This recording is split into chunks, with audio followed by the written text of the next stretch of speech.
Presidential Communications Team. Good morning, my colleagues, gentlemen of the press, and our viewers online.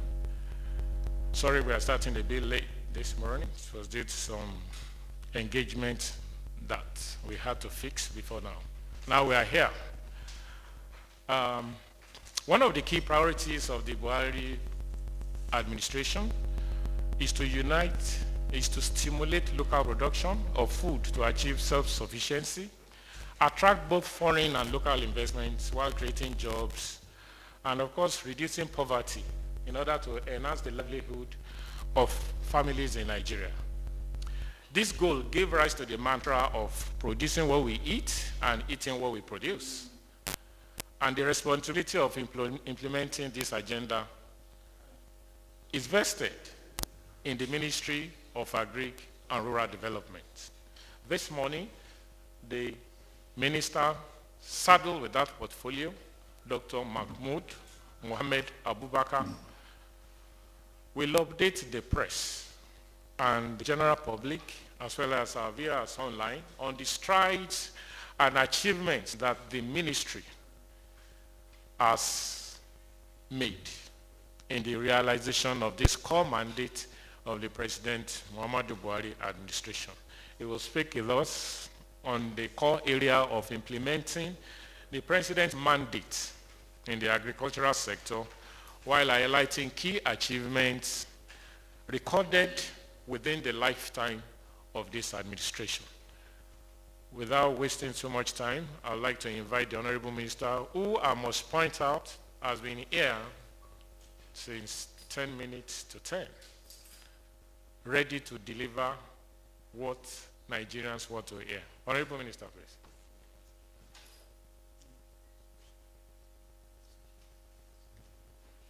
Am I ready? Yes, sir. Okay.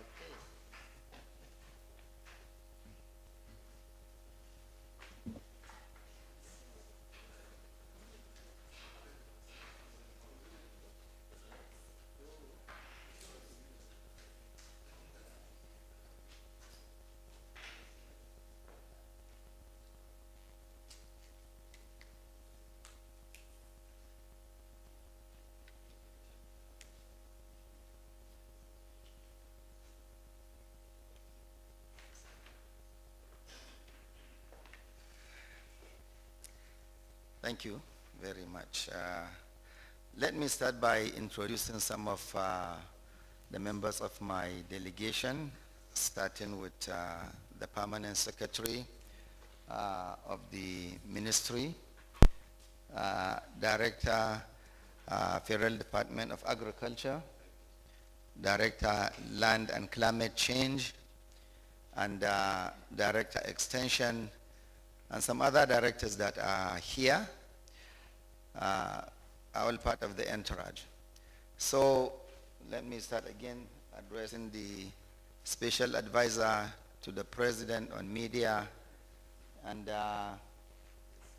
Senior Special Advisor, I believe, to the Chief of Staff, members of the press, good morning.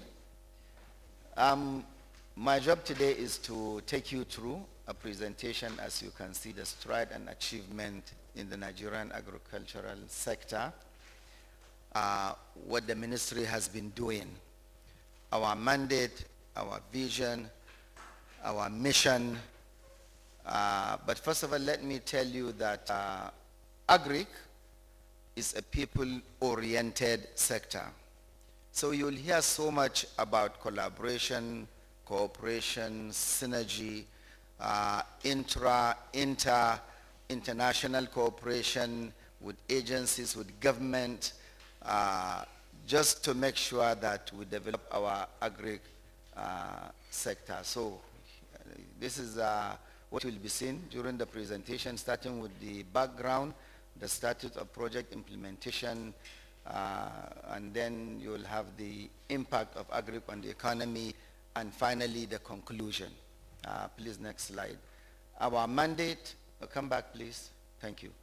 Our mandate, as you can see, I don't have to read every word by word, but you will see, is just to ensure food security, general employment, promote the production and supply of raw materials to agro materials, promote market access and competitiveness for foreign exchange earnings and things like that.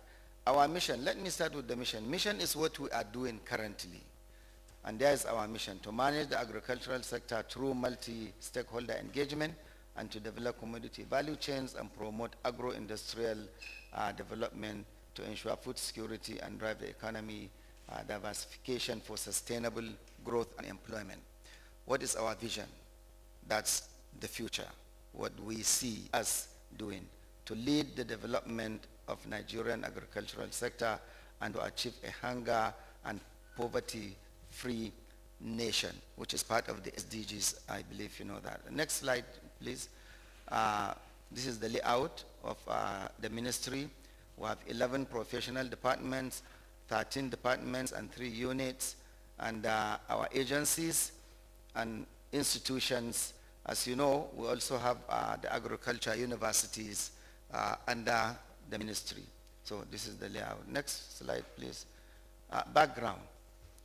Over the years, I mean since the 60s, several policies have been developed, all in the process of making sure we achieve agricultural sufficiency, production, and then if you look at the contribution of agriculture to our GDP, up to 25% in 2021. This is from the National Bureau of Statistics, and currently for 2021, 2022 is yet to be out, but we are looking at it somewhere in the range of 26 to 27. Before 2015, where is agri?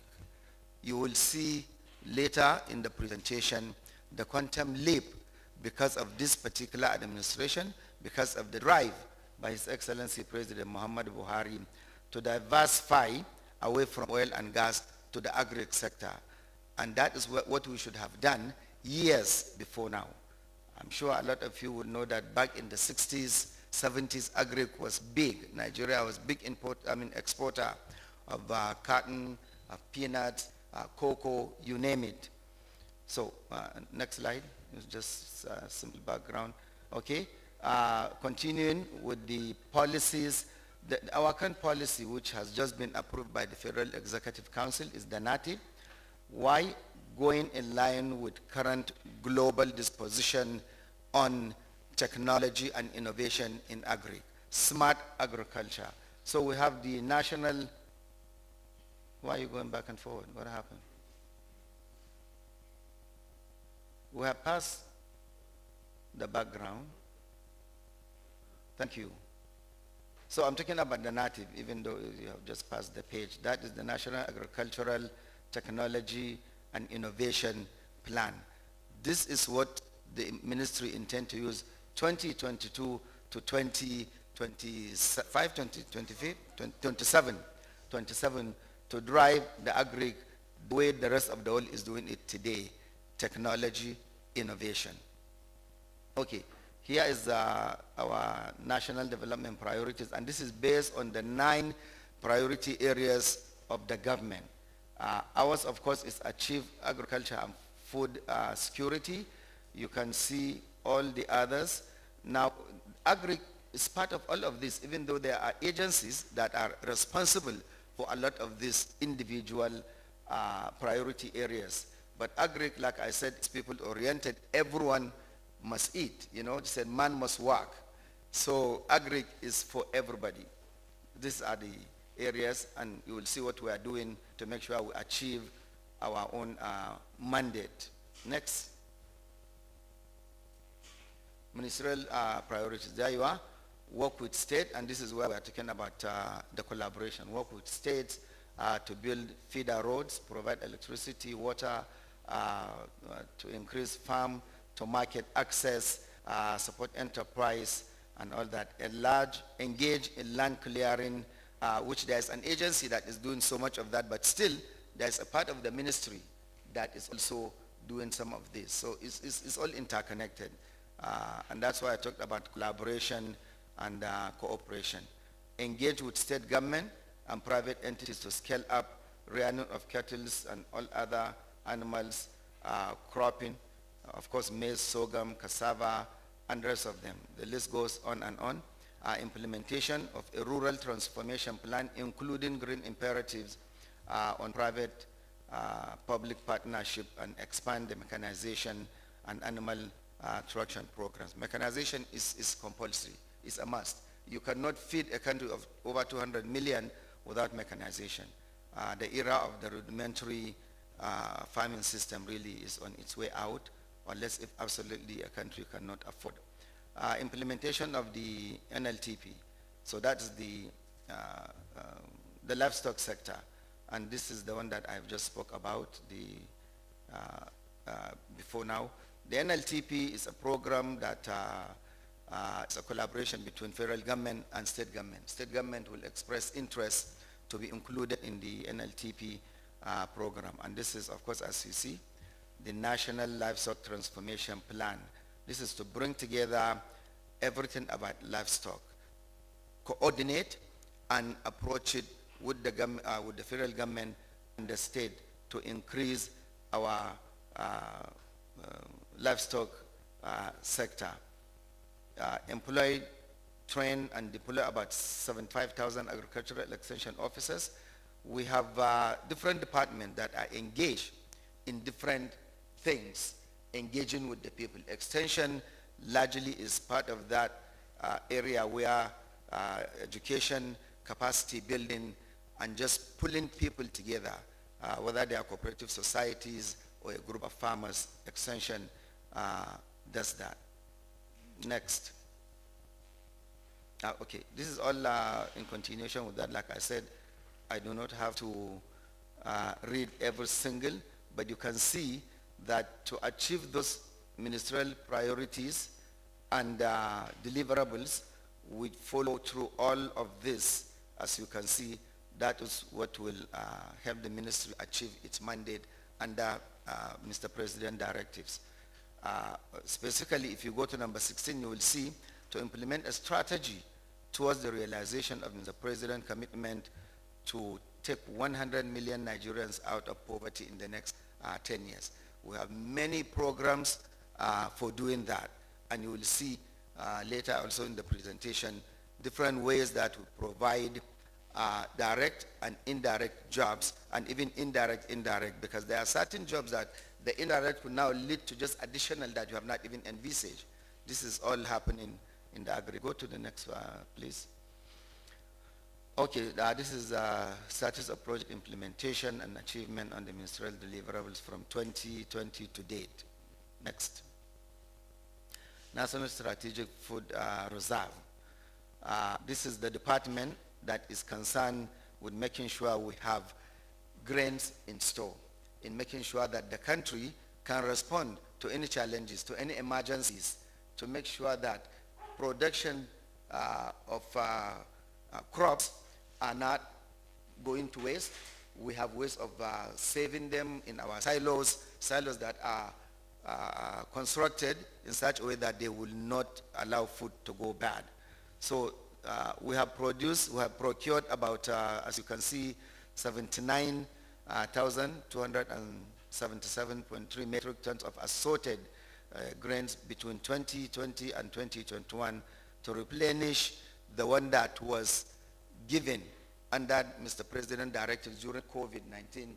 If you recall, 70,000 metric tons of grain has been released during that time to cushion the effect of COVID-19.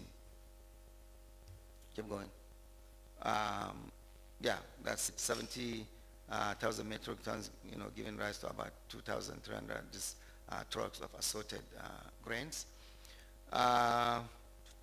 Let's keep going. Currently, as you can see down there, the president gave additional directives to release 40,000 metric tons, actually 42,000, because in the approval, we gave 12,000 to the Ministry of Humanitarian Affairs to distribute, and the ministry is distributing 30,000 metric tons, making about 42,000 metric tons. And this one is to cushion again the effect of rising prices, and the distribution is to go to people that need it the most, including IDPs, the disabled, and everybody else. We also gave some grains, and I think at a subsidized price to poultry associations so that they will have this to leverage on the cost of raw material. By so doing, we believe it will drive the cost of commodities down. Currently in stock, we have 60,000 metric tons, but as we are watching and doing the current distribution, the objective is to always make sure we have enough grains in our reserve for incidentals. Next. Okay, construction, maintenance, and rehabilitation of food storage. These are our silos. Completion of 100,000 metric ton silo in Ekiti, and also of 25,000 metric ton silo in Anambra, Igbariam, Anambra State, and construction of specialized warehouses where we store other commodities, not just grains, because again, it's the responsibility and mandate of the ministry to make sure we have every food item that will support in complete nutritional provision to the citizenry. Some of our silos, we have so many, but we have concession, about 17 that are under concession arrangement, and we have realized over 2 billion naira in that. They still belong to the ministry, to the government. It's just concession. At the end of the lease period, either we renew it or it reverts to the government. So we continue to do that. Next. Production and distribution of seeds. We have the Seed Council, which is responsible for ensuring good quality seed either being produced or in any case, if it's being important, that the seed coming is seed that is of high value. And we have a system of coding called codex. Any seed that is not coded with that is not certified by the ministry. So as you can see, we have distributed 920,000 metric tons of all kinds of seeds, including cashew, sesame, sorghum, rice, and all that stuff. And also, by the same token, chemicals, agrochemicals, to about 1,397,000 plus farmers nationwide. Next. Distribution of seed. This is our Minister of State flagging of distribution of seeds, and you can see the beneficiaries in different settings. Next. This is, okay, the ministry also from time to time will distribute, actually every year, will distribute farm inputs, anything from chemicals, from fertilizer, seeds, small equipment, as you can see some of those, all to support the farmers. When we can afford, arrange tractor hiring or leasing and all of that, as you can see. This is during the agro fair, I believe, in the Abuja Agro Center. Next. Export. Last week, the Mexican ambassador visited my office after a long time of banning the shipment of hibiscus, which is otherwise known as zobo, to Mexico. Has been our trading partner for a while, but we had some issues which was suspended for about a couple of years or so. Well, thank God it was all sorted out. As I speak with you, 15 containers are on their way to Mexico, worth about 35 million USD earning on this trade with Mexico. Next. Distribution of agricultural inputs to farmers, which I have mentioned earlier. We do that. You can see the procurement, the distribution of all kinds of things that we have done. The numbers, 114,000 these liters of agrochemicals. We procured and distributed 49 bales, bags, of carbon-free jute bags, cashew and all that. We also procured and distributed 7,211 numbers of multiple layer hematic bags to bag weight, Next. Training. of extension agent and empowerment of farmers. We have Department of Extension, we have cooperatives. All this department work together synergistically to train and build the capacity of farmers through cooperative societies. We deal a lot with smallholder farmers, with women groups, with youth, so that we'll have a complete synergy among everybody. We do work with the large farmers, the big industrial farmers, but also make sure we give support especially to the smallholder, which I always say, before you eat your first bowl of rice in a day from big, huge agricultural business person is probably from the smallholder that is just around the community. So we work with them in many different ways. Next. Continuing with extension services that we provide, again, like I said, effective synergy among the federal, state, and local government extension agencies and relevant private providers. We have done a lot of that. Establishment of 9 agricultural extension services delivery centers in Anambra, Oyo, Cross River, Kano, Bauchi, Niger, Benue, Edo, and Katsina State. 2,490 extension agents trained across the country on agricultural value chains. 370 motorcycles procured and distributed. 214,000 farmers trained in good agricultural practices.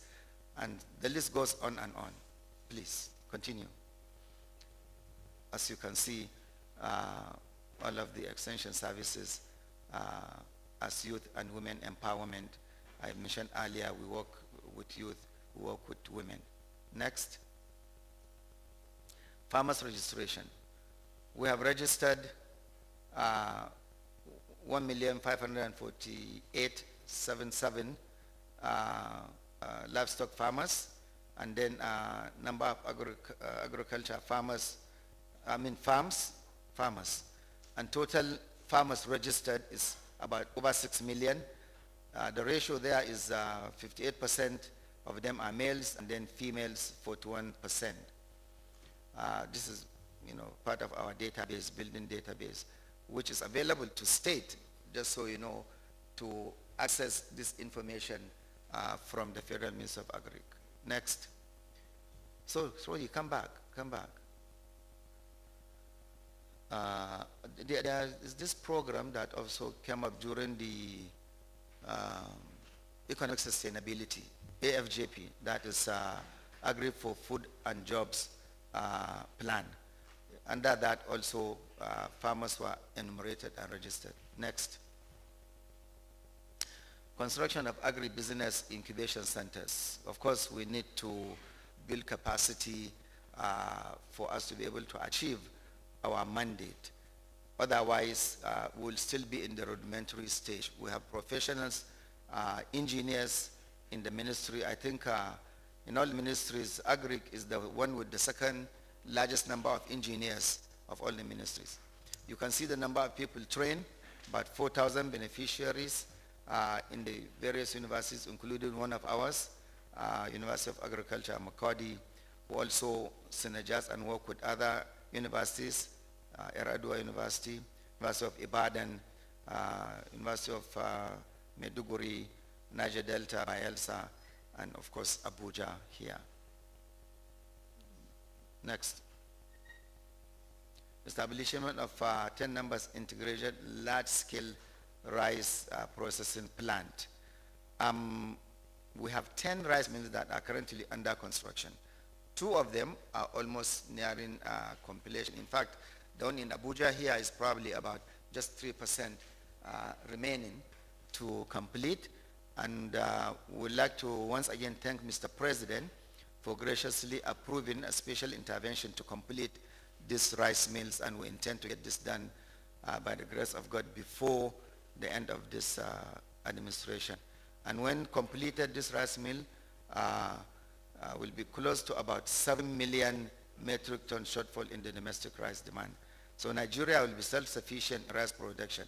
Actually, already are in rice because we are the #1 producer of rice right now in Africa, #4 in the world. Next. Rural infrastructure. As it said, the Ministry of Agriculture and Rural Development. Under rural development, we do a lot of rural infrastructure. Of course, roads that provide many jobs to people, direct and indirect. So far, we have constructed 765.6 kilometers of asphalt, and as you can see there, and also leading to 22,961 direct jobs and this many indirect jobs. And somebody may say, 765 is a lot. Yes, and I said, this is what I'll explain. Indirect. So direct, you hired a contractor. Then he will hire some others. And then you will have some vendors coming to sell food. And then you will have somebody that will come and pick up the garbage. And then you have this, and this is all the chain that will lead to that many. And some of these places, when you have project, even after the completion of the project, everybody moves, that place is likely to even remain, depending on how big it was or where it is, to remain some kind of economic hub, and will continue to create jobs even after project. We have installed so many units of solar boreholes, again creating direct and indirect jobs. You can see the numbers. We have constructed 15 blocks of 3 classrooms, creating the same number of direct and indirect, rehabilitation of town halls, clinics, school. This is all under rural development, including ICT centers. You can't do without ICT these days. Everything will go ICT way. Sometimes I will say very soon, even a lady frying akara will start using ICT to fry it, digital frying. Okay, next, veterinary services under the livestock. We have the veterinary services. In fact, we have more veterinary doctors in Nigeria. I went to Kenya for a conference, and they were so surprised with the number of veterinary doctors that we have here in Nigeria. So our animals are being well taken care of. We have a highly developed and professional department of veterinary services and pest control. As you can see, one of the planes that we do hire to spray, right there you can see aquila birds. These are serious nuisance to farmers. And you can see the supported state veterinary services in the 36 state and FCT with 22.5 million doses of assorted vaccines. We are currently even vaccinating all across the country against any diseases, or especially the one that we know. Utilize about 98,360 liters of assorted pesticides in the frontline state of Adamawa, Bauchi, Gombe. All this is, to step from cross-boundary pest. In addition, 1,640 flight hours were utilized for the aerial spray for the control of migrant pests, which I have just mentioned, just to make sure we prevent losses and enhance food security, which is Mr. President concerned, food security. Next. Continuing with the medical centers, which we have all across the country. Again, as you can see, they are constructed and equipped to provide services for the livestock in all of these centers across the country. You can see all the states are there, are represented, and this is being manned by professional veterinary medical staff. Next. The vaccination, which have flagged off in Gombe, in Jigawa, and other places. Next. Oh, sorry, come back. I need to show the million doses of the vaccines that we have used nationwide in 2020. NVRI, that is our veterinary research institute, which incidentally is producing vaccine. We'll get to that. And it's the oldest center, I think, in Africa since 1924. When I went to Kenya, of course, we received an award for being one of the best. Next.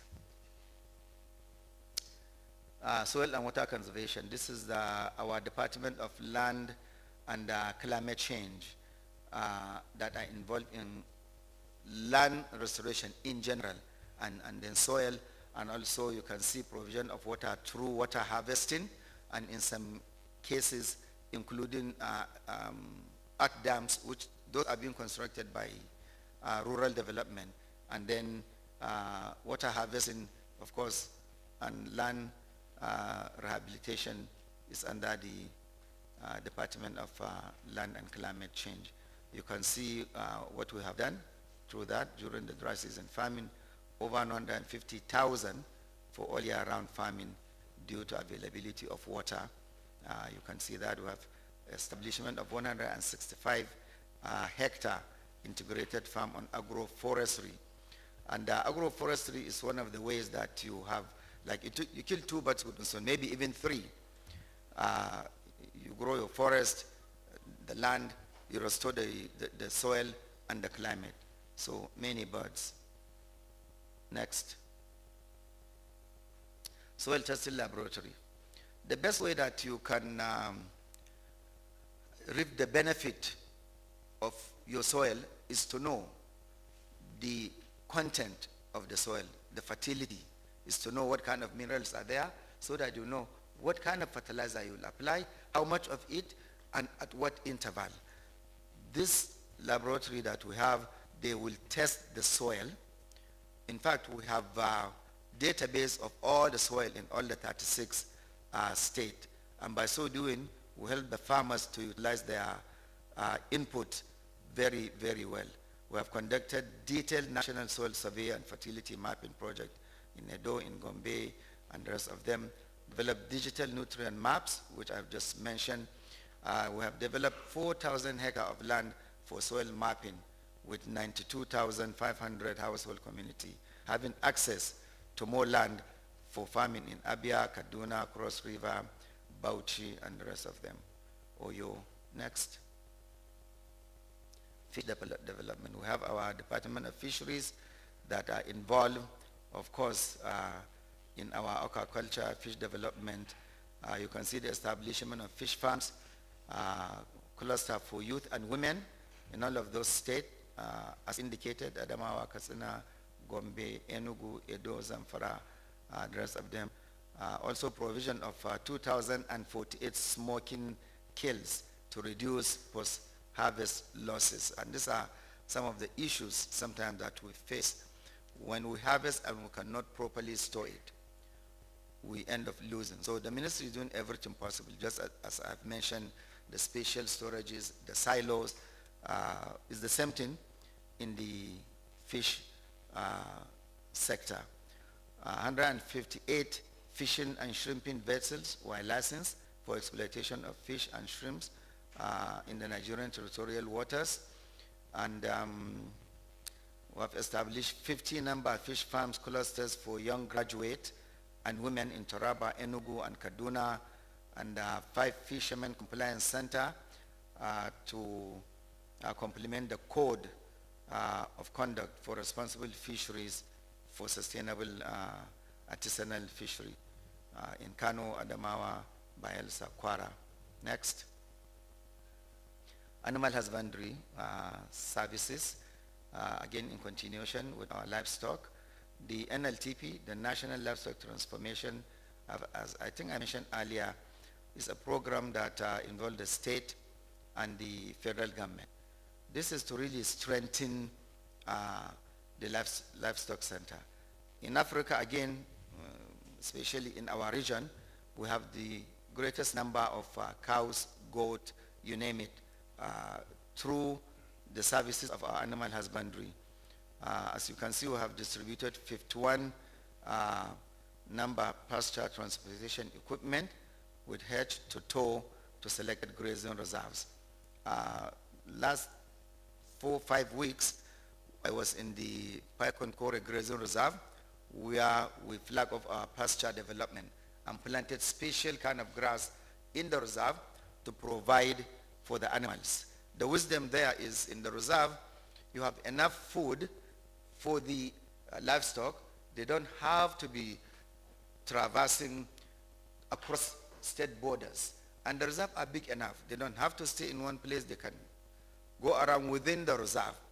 And so that in itself is additional support for security when we are talking about farmer-herder clashes, which I think we'll get to a little bit more of that. We have also constructed 8-number self-regulatory pump water troughs to low-cost elevated goat house in the grazing reserves, established 3 new irrigation facilities as pasture plot in the reserve, distributed 100 pieces of stainless steel milking cans. In the grazing reserve, we also have what you call a livestock service center. Although this is something that can stand by itself. Again, we might get to that later. So this is all construction and equipping of Kano Leather Innovation Center, Audubako College of Agriculture, establishment of 1 cottage size enterprise goat house for youth and women cooperatives at Gidang, Mangoro, Niger. Next. You can see that's feed transportation, the pasture transportation equipment, milk, stainless steel, something we have at the Livestock Service Center in the Paikoncore Grazing Reserve. Processing of leather, as you can see, and there on the left, lower left, is now the fabrication into bags, into shoes. Actually, I was given a nice pair of shoes from Zaria. I thought it came from London, but it turned out it's from Zaria. So we have the best of... By the way, I'm from Zaria too, so don't laugh too much. Next. Animal husbandry services, again, intervention, job creation, and impact. As you can see, the National Dairy Development Program, capacity building programs on food, and already practice construction of equipment of milk collection centers, many construction and handling of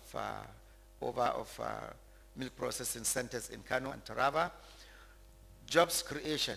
I always say we create a lot of jobs, and all is towards achieving, Mr. President, 100 million Nigerians being taken out of poverty in the next 10 years. You can see the jobs created. The impact, what are the impact? Increase nutrition in rural farmers, increase over 30,000 household income, increase sedentarize pastoral family life, leading to reduced crop farmer and other clashes that I've mentioned. Next. Continuing with animal husbandry, you can still see additional jobs being created. You can see the interventions, and you can see the impact. So, as they said, reaction and counter-reaction. So, next. Cooperative development. Our nice cooperative development building, as you can see, this is a sector being repositioned to strengthen existing cooperative societies for effective contribution to the national economy and to further mobilize large number of unemployed and underemployed women and youth into economically productive ventures in the agricultural sector. Again, coming back to, we need everybody. It's a people ministry. National Cooperative Center, as you can see in Sheda, is being remodeled, and this is what it looks like. Again, it provides 200 direct jobs and 2,200 indirect. Next. Continue with cooperative development. We have one warehouse with shops was provided for cooperatives in Pategi here in Kwara State, and the facilities providing business opportunities for this many farmers and traders. This many jobs, as you can see also, have been created for women, youth, unemployed and underemployed have been upgraded to be more productive to themselves and to the society. And total of produce, about 220,000 tons of grains were realized through that, and this includes maize, sorghum, wheat at a value of 234 billion naira. 16,100 youth working as cooperatives were also supported to go into commercial transportation and microfinance services in the country. Next. Market development.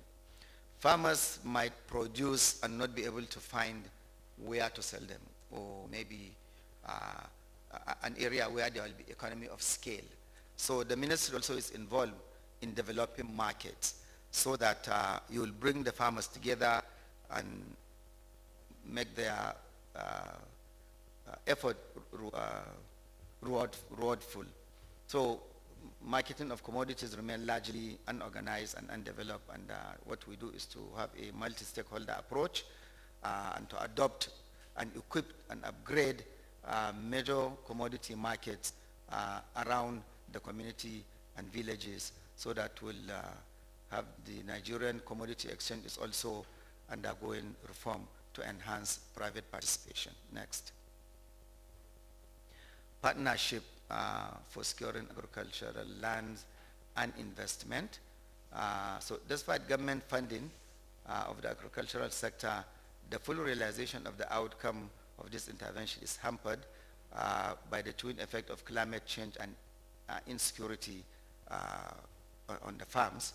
So the agricultural technological policy provide for the establishment of the partnership of security for security on agricultural lands and investment, and this is why we partner with civil society, we partner with other NGOs, corporations, and that. And on the next page, you will see also how we partner with the security.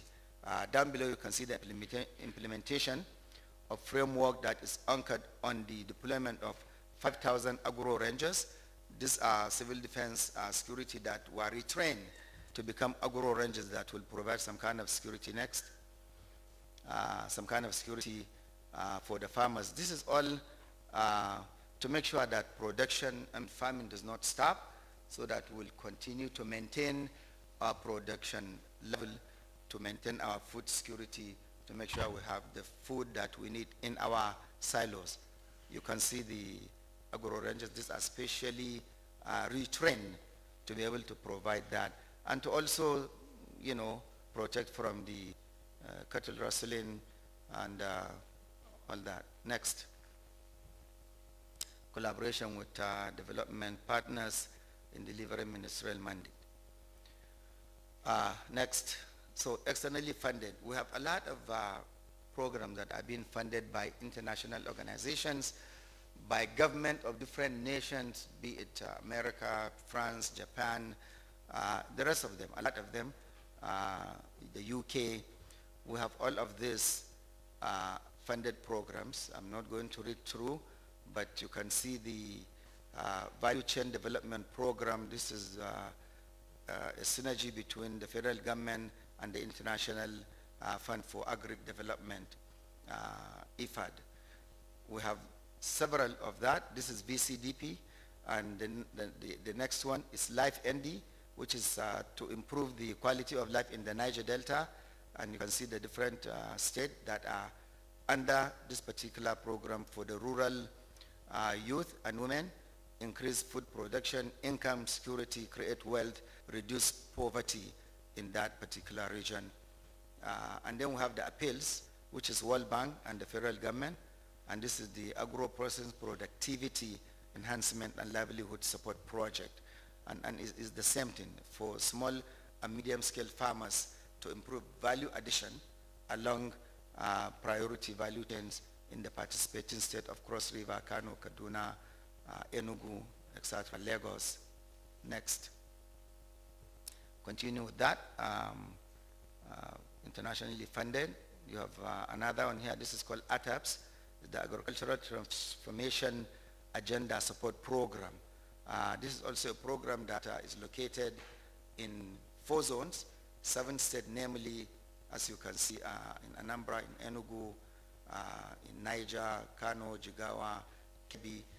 It is mainly infrastructure project, but also involved in value chain development with focus on rice, cassava, and sorghum.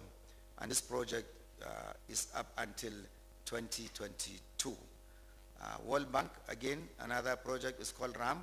This is for the Rural Access and Agricultural Marketing project of 570 million US dollars is the value of the project to rural access and agricultural marketing. You have states that are participating in this. We have different states participating in different programs, project based on the peculiarity of the state, based on what the state need to improve on. So some state may not be in this, and one may wonder why. It's just to make sure that things are tailored to the need of the state, in other words, so we can use our resources efficiently. Again, that is RAM. So next, another project is being negotiated currently, the LPRES, coming back to livestock. This is the livestock productivity and resilience support program to improve livestock production in Nigeria to complement the NLTP, the National Livestock Transformation Plan. What is obtained under this is the establishment of LSC, Livestock Service Centers. They can be established as a standalone. They can be established within a grazing reserve. They do complement that grazing reserve. And as you can see, it's a community-driven development approach that we use in promoting smallholder resilience and commercialization by facilitating linkages and private sector investment in selected value chains in the livestock subsector. The expected project life is 2021 to 2027, but negotiation and preparation of a takeoff is still at an advanced stage. The memo for this particular one is already at the cabinet office, getting ready to go. And then we have the SAPZ. This is a program that I'm really interested in, which will bring a lot of transformation in the agri-center. Very exciting. We traveled to Ethiopia where they have already established their SAPZ is Special Agro-Industrial Processing Zones. You can call this like an establishment of an agri-city, industrial agri-city, where you have everything, one-stop shopping center, you call it. You can produce there, you can process there, you can export there, you can do everything. In an SAPZ zone, you have schools, you have hospitals, you have everything, fire department, police department, the immigration will be there, custom will be there, everybody will be there. And what's most important, what is beautiful about it is having the cluster small-scale holder farmers around the SAPZ. They are the one feeding the zones with all the raw materials that they need, and is processed right there. This will also cut down on the amount of time taken to export produce or commodity out of Nigeria, because it will be processed there rather than piling up at the port and taking an extraordinary long time to process. It has already been approved at the tune of 538 million US dollar, and this is with the AFDB, the African Development Bank, with the International Fund for Agricultural Development and the Islamic Development Bank are the ones that are sponsoring this. You can see the states that are currently under that, including FCT.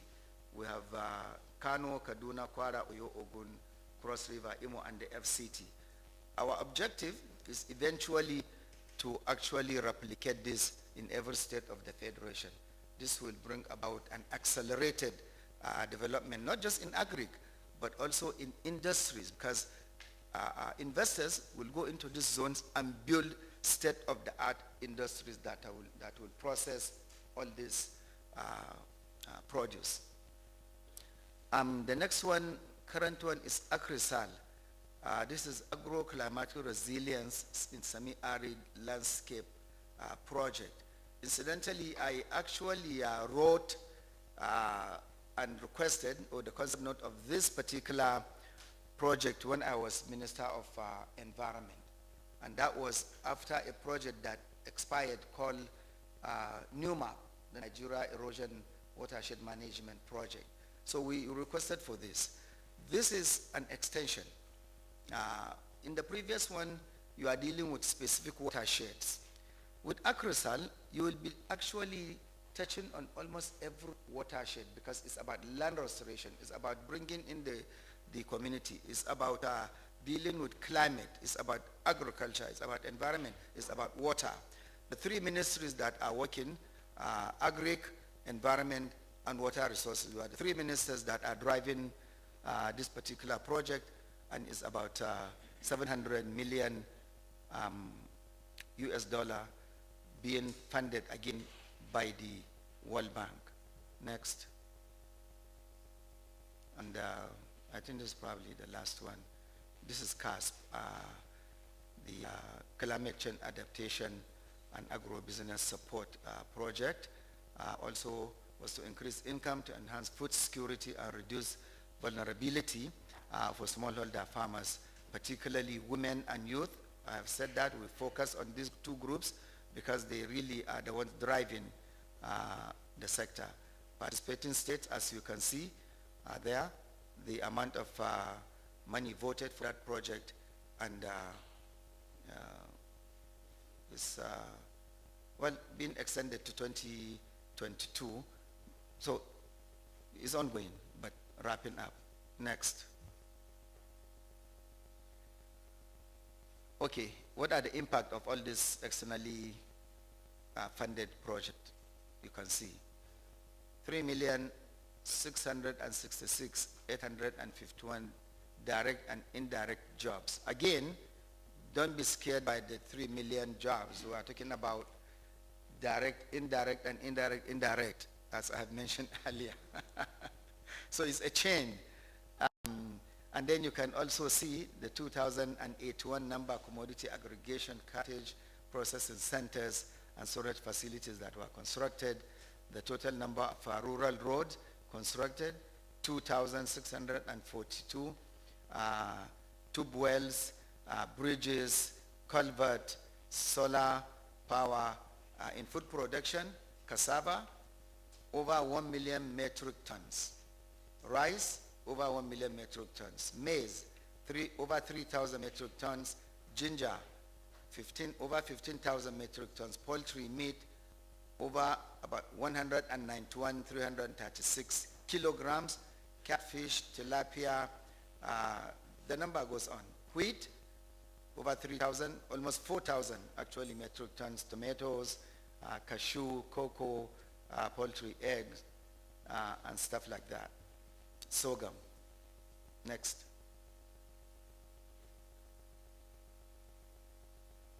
And also the wheat farmers yield championship. We do also all kinds of things with that. Next. Okay. Policy trust. Here we are coming to a close. The Federal Executive Council approved the NLTP 2022 to 2027 in May to guide the implementation of programs and projects to ensure food security, employment generation, and wealth creation. The National Fertilizer Control to make sure the fertilizer we are using are fertilizers that are good, that will not contaminate the food that we will eat, because over-chemicalization or using the wrong chemical can result into consuming some residue of that chemical. And we want to make sure we have a safeguard on that. We have the ARCN, Agricultural Research Council of Nigeria, as amended, was just amended to further increase our research base in the agri sector. Implementation of the animal disease, which was also I believe that is before the president. Currently, we have just recommended for the president to take a look. Next. Okay, so this is what happens. When the president came in 2015, that's the contribution of agric in the GDP. I don't need to say anything. Take a look of where it is now. We have gone further than when we met it. Why? Through Mr. President really desire and passion to drive the agri sector, to make it the area to diversify for a good reason. There is no shortage of resources for agri, and agri will never expire. Oil and gas is already on its way out. Time will come when even when you have oil, you may not even know where to sell it because the world is moving away from oil. But of course, it's a transition period. So this is where we are. Agri is contributing seriously to the GDP of our economy. Next. You can see the graph. It's self-explanatory. Again, the impact of agri in the economy. 2014 to 2019, maize and rice in metric tons. You can see the different crops, the two of them, 2014 again to 2019. We should have 2020. I don't know what happened to it. Go next. I think this is good enough. Okay, in conclusion, government commitment to developing the agriculture sector is not in doubt. Although COVID-19, Russia-Ukraine war, and insecurity in some part of the country are posing threat to the agricultural sector, the short-term mitigation measures and medium-term plans of the government are yielding the desired result. Let me say something about Russian-Ukraine war. When all this thing broke out, Mr. President directed the ministry, and we sat 3 times here in the office of the Chief of Staff with other stakeholders to discuss what do we do about Russian-Ukraine war. Yes, we do trade with Ukraine, we do with Russia, grains, wheat, raw materials for fertilizer. So this is what we came up with. Number 1, to look inward. What do we do to improve what we have in terms of raw material for fertilizer, in terms of increasing our own production of all the grains, particularly wheat? How do we do? So for fertilizer, for example, we were scouting to see what deposit we have of these chemicals. Incidentally, we found some deposit of potash, which is one of the main ingredients of fertilizer. Also, another strategy is to look outward. In the meantime, in the short term, where do we import these things if we cannot import it now from Ukraine? Again, all of that has been talked of and decided upon. Again, our farmers, to make sure we do not relent, to continue to support the farmers even more aggressively to make sure the production does not slow down or drop. These are some of the measures that we have taken to address that. FMAD is adopting a multi-stakeholder approach in designing and implementing its mandate with enhanced private sector involvement in agriculture and sustained effort to reduce drudgery and enhance value addition. Of course, Nigeria can deepen the production of its basic food requirement and create more jobs in the process. Also, okay, back to Ukraine, wheat. We also just received funding, grant, loan from the AFDB on the wheat sector so that we can increase the production of wheat. Again, we don't have to allow the Russia-Ukraine to be an impediment to us. The success of any agricultural policy and interventions, however, rests on synergy among federal MDAs and between federal, state, and local government. I have mentioned this right from the word go. That is the key. Nigeria is not immune from the current situation in Europe, of course. It is my hope that the recent agreement between Nigeria, UN, Turkey, Russia, and Ukraine on the export of grains through the Black Sea port of Ukraine will lead to a drop in the price of commodities in the international market, which will in turn ease the inflationary trend on the price of food in the country.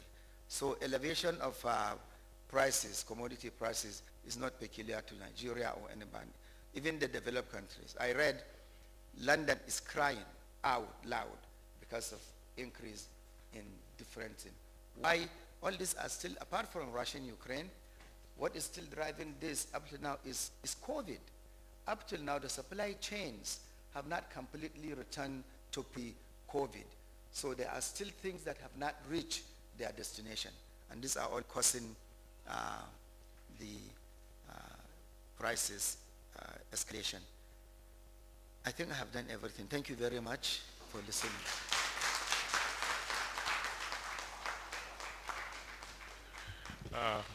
Without doubt, the Honorable Minister has done justice to what he came here to do.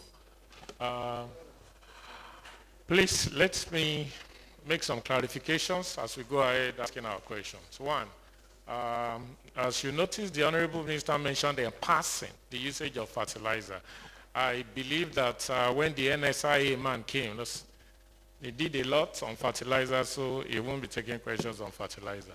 Two, there's another press briefing taking place here by 12, so let's try and harmonize our questions, okay? We go. Wakil, Don Bosco, Vaughan, and Reuters, first batch.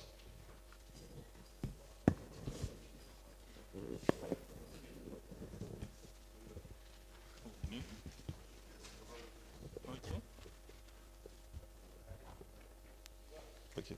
So my name is Bello Wakili. I report for Radio Nigeria. Honorable Minister, you said there is a 7 million ton gap. With the intervention activities of government, can you expatiate on the challenges and what the government is doing to bridge up the gaps?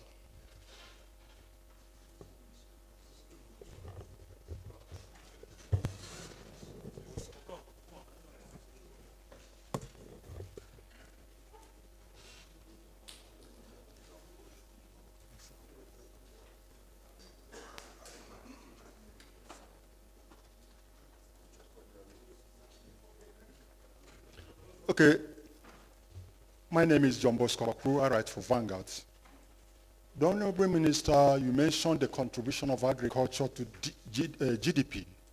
But so we want to find out how much does agriculture, in terms of Naira and Kobo, contribute annually to the nation's economy?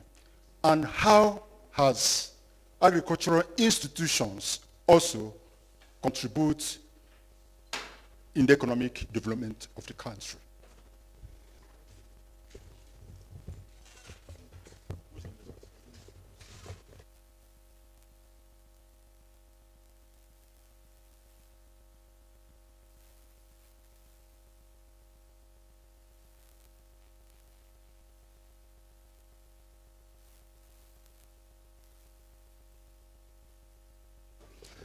Honorable Minister, my name is Timothy Choji. I report for Voice of Nigeria. I'm just wondering, despite the President's directive that we grow what we eat, the Central Bank of Nigeria has released staggering figures on importation of fish into the country. I would like to know why we're finding it so difficult to, in quote, eat what we fish and fish what we eat. Thank you.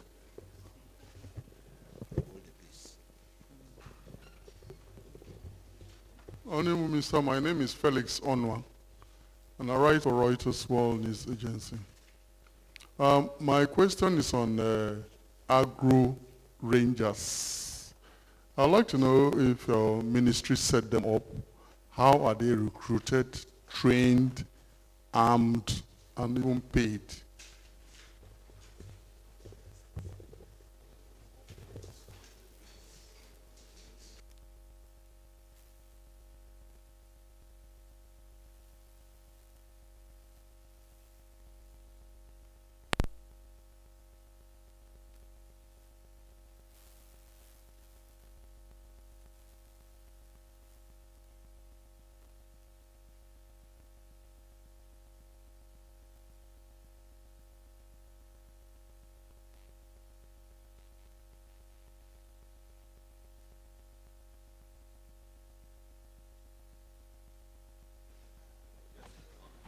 Okay, question number one. It's not gap that is, the demand is 7 million. The gap is just 280 tons. That is the gap, not the demand. So it's not. 7 million is a lot to be a gap. Question number two. What is number two?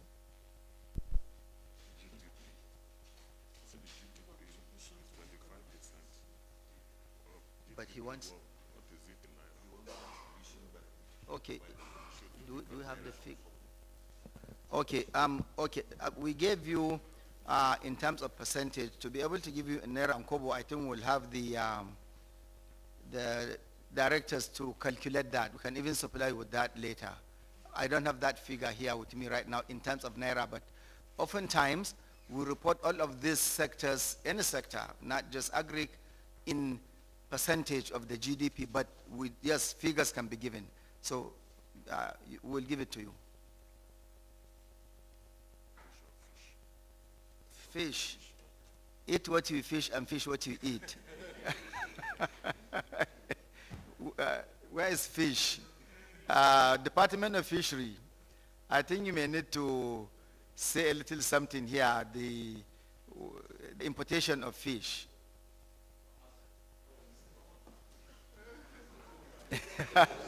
Come to the spotlight. And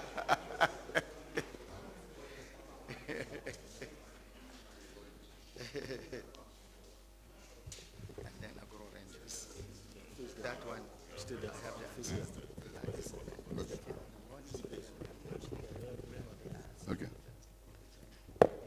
My name is Ime Umo. With due respect to the Honorable Commissioner and Director of Fisheries and Aquaculture. Presently, the total fish demand for the country is about 3.6 million metric tons based on the population of Nigeria.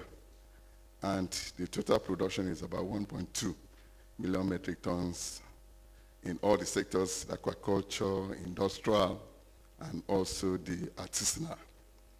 What really happened is that the gap must be closed up. And as a ministry, the Honorable Minister has mentioned that we are engaging the youths, we are engaging the women, and we are engaging all the sectors in how we can increase fish production. Apart from the intervention that's being done by the federal government, there are some species of fish that are not farmed in Nigeria and also not found in Nigerian waters. So that is why we have to import like the mackerel, like the stockfish, like other species that the Nigerian women, the youth, they like the exotic species. Sometimes we have to import because these species are not available in Nigeria. Thank you. Okay, and the question number 4 is the agro rangers. How do we recruit? How do we this? How do we that?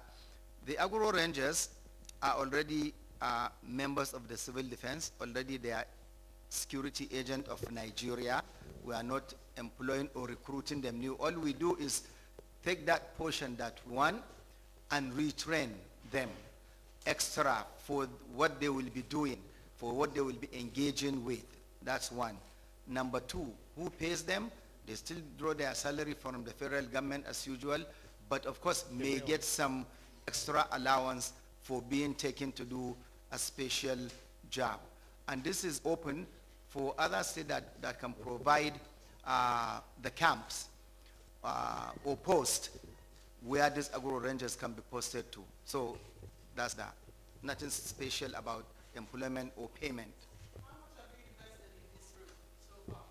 In the agro rangers, I cannot give you a figure, but we can also get that. How much have we spent in terms of little logistics allowances? But like I said, they get paid salary as normal agro rangers by the government.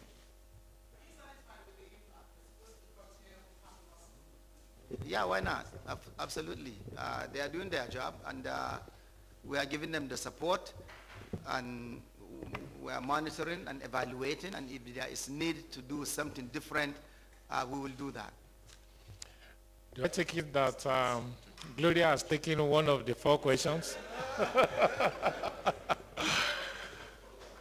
AIT, Arise, Nation, and Viewers TV. Okay, In that take- order. take 4 more.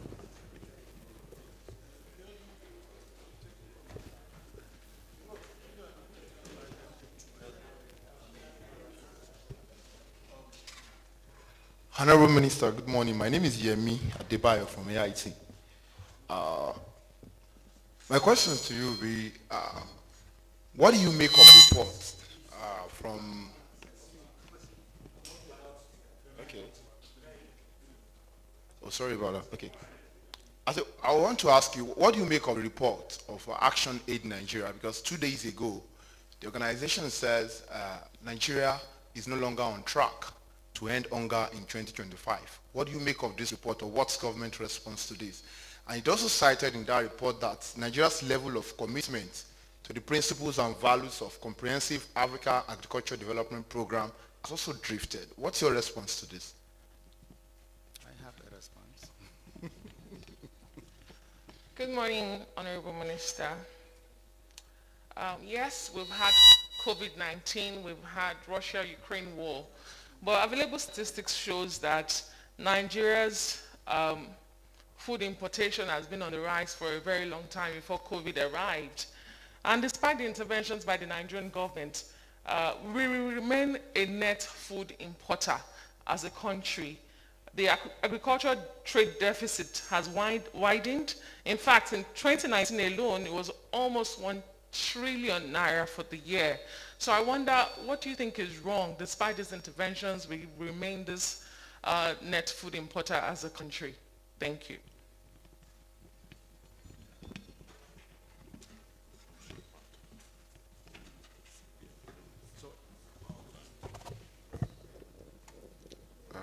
Good morning, Honorable Minister. My name is Bolaji Oguntele, and I write for the Nation newspaper. Number one, Agric is on the concurrent list. I want you to tell me what is the nature of the collaboration, or how productive has your collaboration, your ministry with the subnation house been? Has it been? With states? Yeah, the states. Then number two,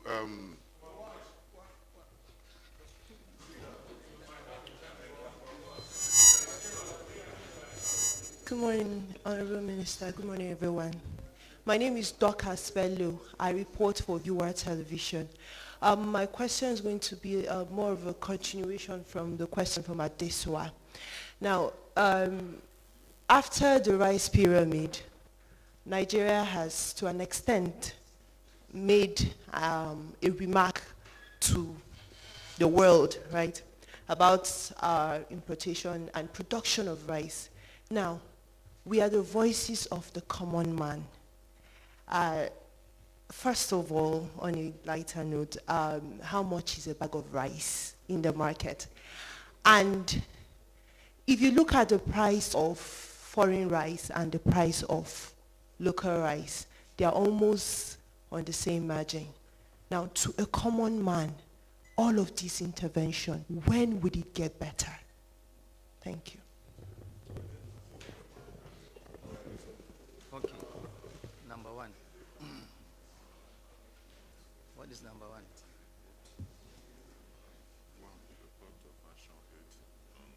commitment to agriculture is lacking. Oh, I see. Okay. Okay, let me go on. Okay, the report of Action Aid, right? I can't see how someone will say commitment is lacking. Looking at what I just presented, from when we came, this current administration, to now, how things have improved, how we went to be number one in rice production in Africa here and number 4 in the world, and to increase the GDP from where it was 2014 to date, and the number of farmers that have gotten more wealth today than when we came in. You have to take a look at all this, if not because Nigeria is so committed and resilient, the COVID, the insecurity, and now Russia and Ukraine would have dropped us below the belt. But we are still working strong, and we don't intend to stop. Agric is not an option to lag behind with.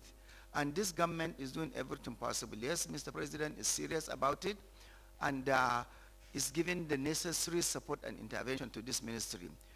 We are committed, just as he mandated us to be committed. We can't do anything short of what he is doing to the sector.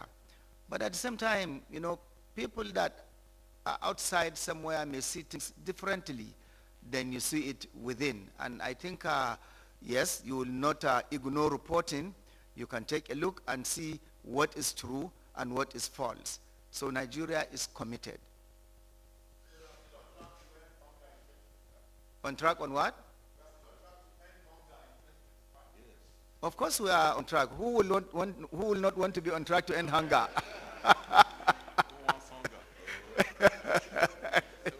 Of course we are on track.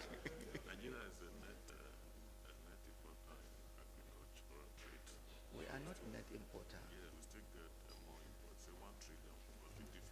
Okay, here is what it is with import.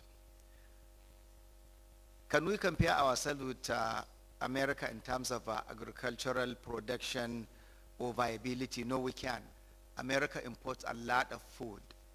It's something about variety, it's something about just trade in the world, it's something about you scratch my back, I scratch yours, and all this and that. So yes, we do import, and we have some trade deficit, of course, but that does not negate the stride we have made from 2014 to date. And we expect to continue making those strides. It's not overnight that you can just offset your trade deficit. And like I just mentioned, America has trade deficit in trillions, and even in agriculture. And in the whole world, America trades over 25% of the grain trade in the world, just America by itself, but still import certain food commodity. Of course, I'm not comparing Nigeria, but I'm just showing you the international, the global trend in agri and any other business.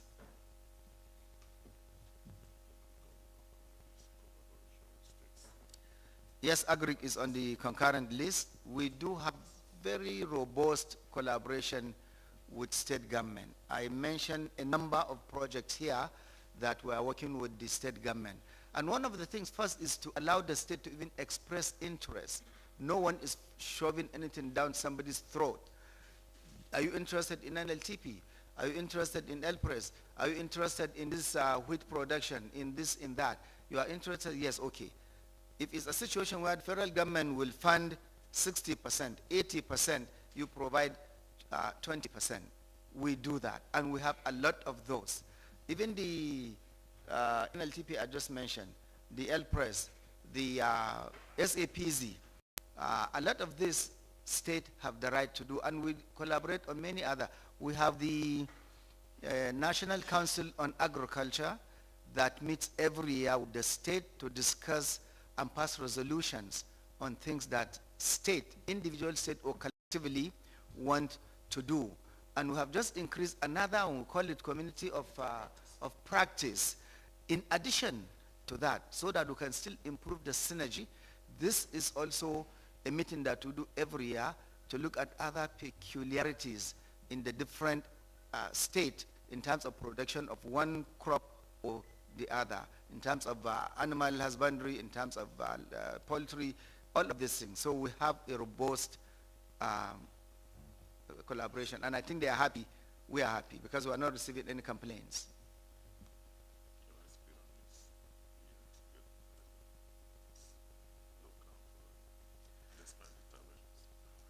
rice pyramid, yes, is to show that yes, we have produced right and we have overtaken whoever is the number one before now. Yet you said the price of imported rice and locally produced rice is about the same. Again, I will go back to what happened with COVID, what is still not coming, what is still not available. You see, a lot of things will happen, but the after effect of what it will leave behind will lag for some time before it's stabilized. I believe rice price has dropped a little bit from, I don't know how many, couple of weeks ago or weeks ago or so, it has dropped a little. So we are still working on it. The whole world is reeling out of this COVID and now into Ukraine and Russia, but things will stabilize, and the ministry is doing everything possible in terms of all this support. We are not relenting so that the price will come down even faster. Thank you. The last round of questions. There are two questions online, so within ourselves harmonize who takes the two questions. So, there's a part. No, sir, the ladies have. There is a reluctant lady there. She is reluctantly raising. Gloria. Okay. Okay, so there's one there. Gloria and Leon. No, next week. The director of media here will give you their website. You can log on and ask your questions there. So, Honorable Minister, there's a Patrick Oyeleke online. He's asking, he says, good day, Honorable Minister. How much has the government, federal, states, and LG collected internationally? And how is the loan disbursed to farmers? And what's the government plan from farmers back to government and subsequent financiers? I don't know if you're in a position to answer. Yeah, I can. Let me, then there's a second one, sir. Stephen Angbulu is asking, Honorable Minister, a great number of farmers in the northeast, north central, and northwest can't access their farms because of insecurity. Have you assessed the impact on food security? If yes, what's your find? Two here, Yeah, okay, and Gloria and Leon. Okay. So that's making 4.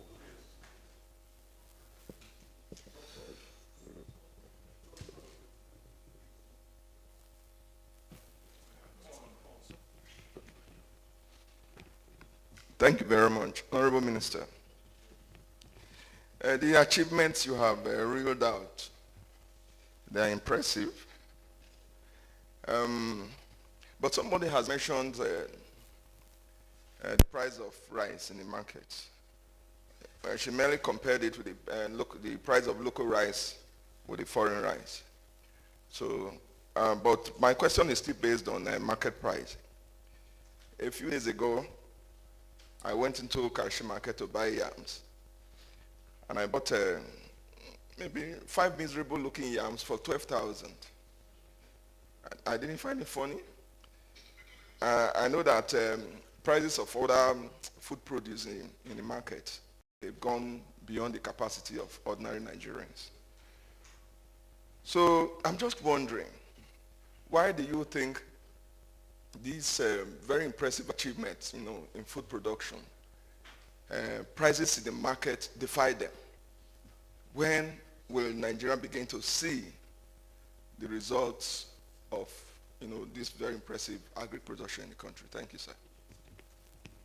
Yeah, Gloria Omezeke from Channels TV. The last question reflected mine as well on insecurity. But I have this one on Anchor Borrowers program. What's the status of it, of the Anchor Borrowers program? Because we hear that some loans are yet to be repaid.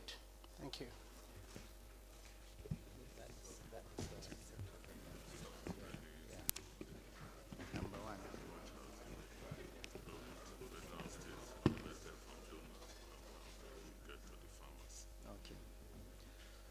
The first question about how much has the federal government, state and local government collected from foreign donors, I don't have a figure right now. How does it get down to the farmers? Through the various programs that we have shown there, through input, through capacity building, some through direct subsidy. You pay for the farmer to pick up his, only pays like 1/4 or half. And I can tell you also other things. If a bag of fertilizer is 100 and then the ministry procure it for 100 and sells to the farmer for 25, for just 25, you can see 75%. So there are various ways that the farmer gets down, get the intervention coming from foreign donors. But amount, again, that is something we can compute and also give to you in the future. Well, ask us after.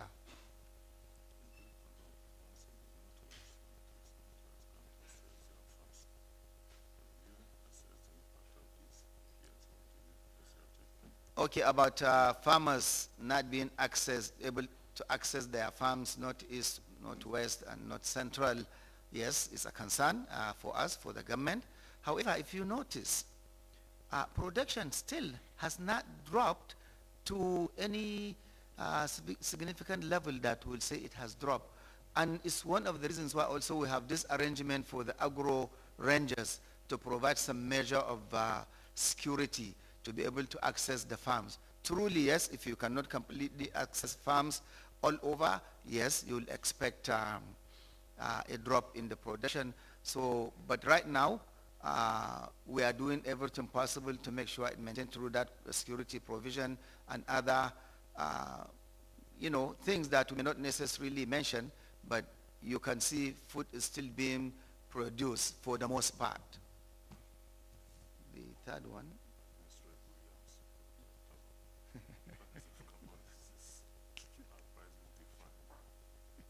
Okay.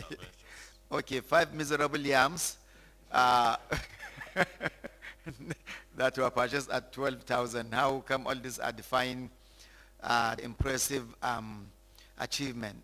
Well, number one, achievement we have achieved is there, is not just mentioned. How are they defined? The same way that things have come to be now, the world over. Sometimes it's like when you have a meltdown in financial cycle, you have a meltdown, it affects just about everybody. Nigeria is not an isolated case. When things happen, this inflation is all over the world. It's all over the world. Somebody posted that he has to spend 100 pounds for petrol just to drive to work in 1 week, which before now is like he spent 25 pounds. So it's not really define our own achievement.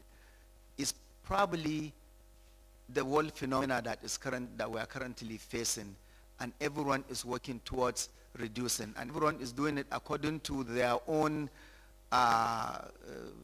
special needs, and we are doing it. And like I've mentioned, yes, there has been some drop in the last couple of weeks. So we'll continue to institute those measures that will continue to drop the prices. Thank you. Uncle borrowers, no bimio, na central bank. I don't know anything about uncle borrowers. It's not under.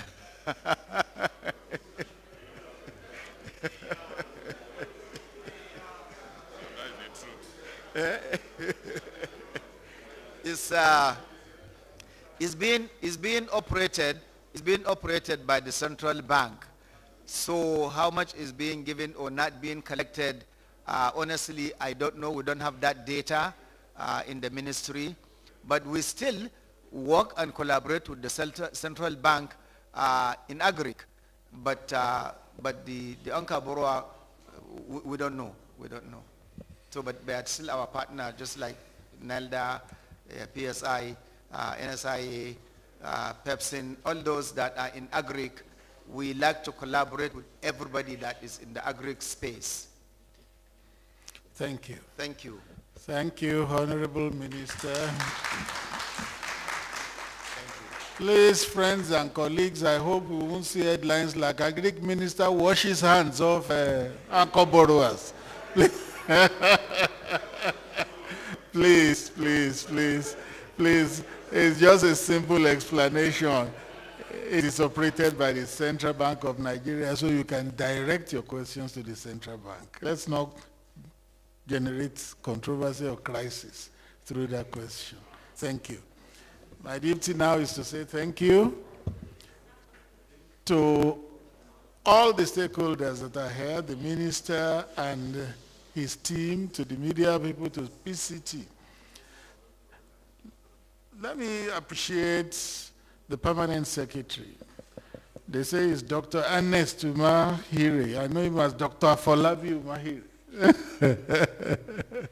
So you're welcome, the PS.